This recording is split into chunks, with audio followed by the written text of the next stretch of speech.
बात करें, बहुत बड़ी बदकिस्मती है। हमारे हमसाया है, हमारे साथ ही हुआ है साथ, तो वो आज देखिए आईटी की दुनिया में किधर पहुंचा हुआ है और हम किधर हैं। इकोनॉमी उनकी कितने नंबर हमसे पे? बहुत आगे। और उसने एक बयान उसका मैं देख रहा था, बड़ा चल रहा था, वो कह रहा था कि इंडिया का मोदी का, वो कह रहा था कि मैं पाकिस्तान को इस बात का चैलेंज करता हूँ कि मेरे साथ जंग करे। किस मामले में जंग?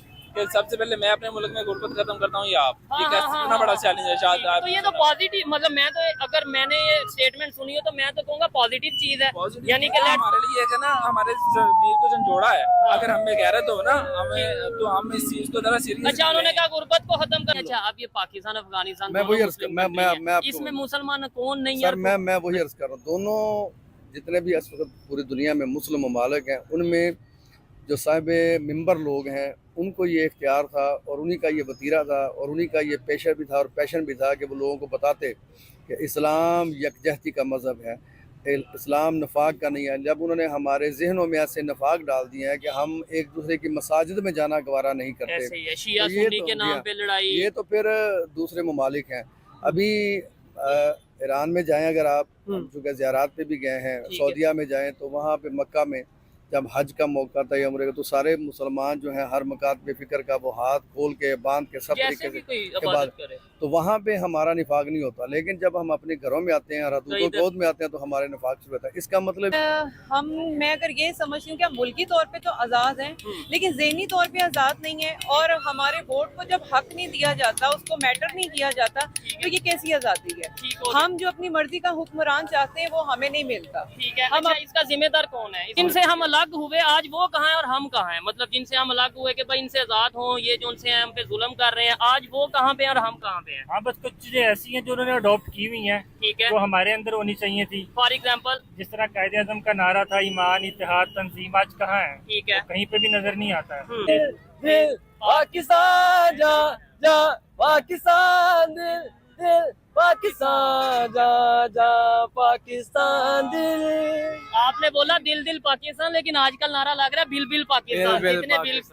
बिल्कुल ऐसी है, मुझे भी बिल बढ़ा है, लेकिन कितना बिल आया? कोई कर्जा नहीं लिया। तुमने इस मुल्क के एयरपोर्ट जो है वो गिरवी रख दिए, तुमने इस मुल्क की मोटरवेज जो है वो गिरवी रख दी, इस मुल्क के तमाम असासे जो है वो गिरवी है, पाकिस्तानी नहीं है।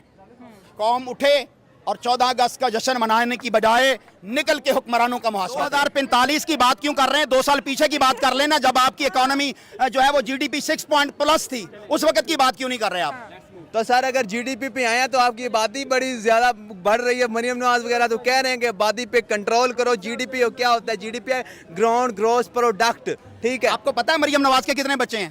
कितने हैं? 3 है सर। क्या उसने 2 के नजरिया अपनाया है? किसकी बात कर रहे हो? उसके अब्बा जी के कितने बच्चे हैं? उसके अब्बा जी की मरियम नवाज और पता नहीं 2 और हैं मेरे। तो फिर आपको पता ही नहीं है? 2 तो बहनें हैं, 2 बेटे हैं भाई। वो बेबहुदे आबादी के कवानीन को अपना नहीं रहे और आपको लॉलीपॉप दिया हुआ है। मेरी गुर्बत ने बाद हमारे ऊपर अंग्रेजों के कुत्ते नहलाने वाले हमारे ऊपर मुसल्लत कर दिए गए। अगर दुनिया हमारे ऊपर बैन करती है तो वो हक बजानिब है। मुझे बताइए, इस वक्त जो है वो बलूचिस्तान जल रहा है कि नहीं जल रहा? इस वक्त केपीके के अंदर जुल्म और तशद्दुद हो रहा है कि नहीं हो रहा? पंजाब के अंदर जुल्म और तशद्दुद के पहरे हैं कि नहीं है? इस वक्त भी लाहौर की किसी सड़क के ऊपर आप गुजर के देखिए, जगह जगह पर आपको नाके लगे हुए मिलेंगे। हालांकि 14 अगस्त की रात शुरू हो चुकी है, आजादी की रात है, लेकिन यहाँ पर जो है वो खौफ के पहरे हैं, क्योंकि कौम जो है हुक्मरानों को नहीं मान रही और हुक्मरान जो है वो आवाम की सुनने के लिए तैयार नहीं है। तो जब ऐसी सूरत हाल होगी तो फिर दुनिया जो है वहां पर पाबंदियां ही लगाएगी। या जो हमसे कई गुना बड़ा है, क्या कहीं आज तक 78 सालों में उसके किसी इदारे ने कू किया है? उसके इदारे ने जो है वो कानून शिकनी की है? कभी किसी ताकतवर इदारे को भी हिम्मत नहीं होती कि वो वहां के मुंतखब वजीर आजम को रुखसत करके वहां पर अपनी हुकूमत चलाए। और पाकिस्तान के अंदर आए 10 साल 15 साल के बाद जो है पाकिस्तान के मुख्तदर हलकों के अंदर ऐसी हलचल बात कही कि रेलवे और आर्मी के बाद वक्फ बोर्ड आता है, नहीं, ये गलत है।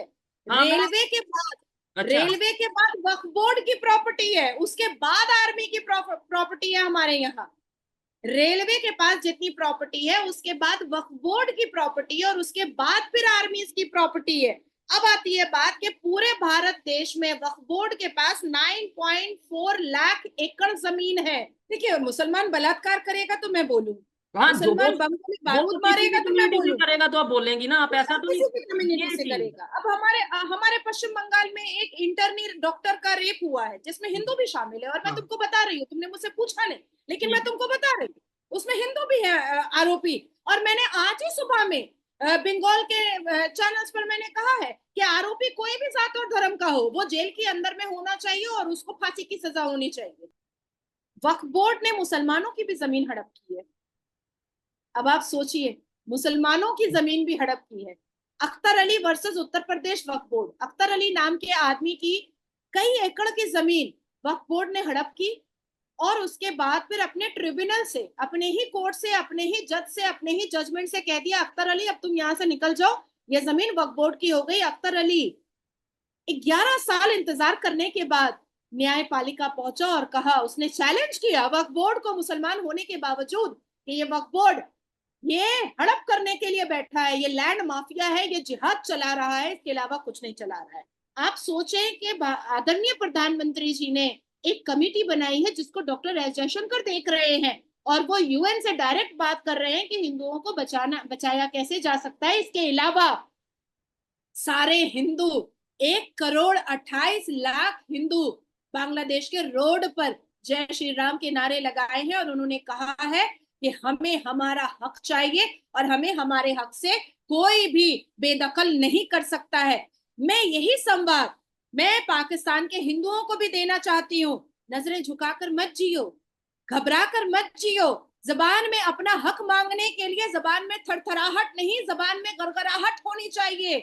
वक्फ बोर्ड का अपना ट्रिब्यूनल कोर्ट होता है और उनका अपना जज होता है, उनके अपने वकील होते हैं और उनका अपना ही दलील होता है।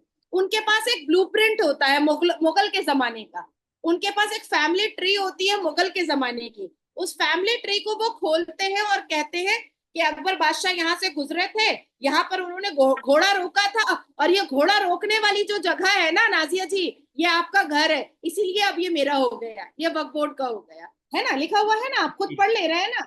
लेकिन ये किताब हमारे भारत के लॉ के स्टूडेंट्स को नहीं पढ़ाया जाता है, बिल्कुल नहीं पढ़ाया जाता है, छुपा के रखा जाता है। उसकी क्या रीजन है? उसकी रीजन ये है कि ये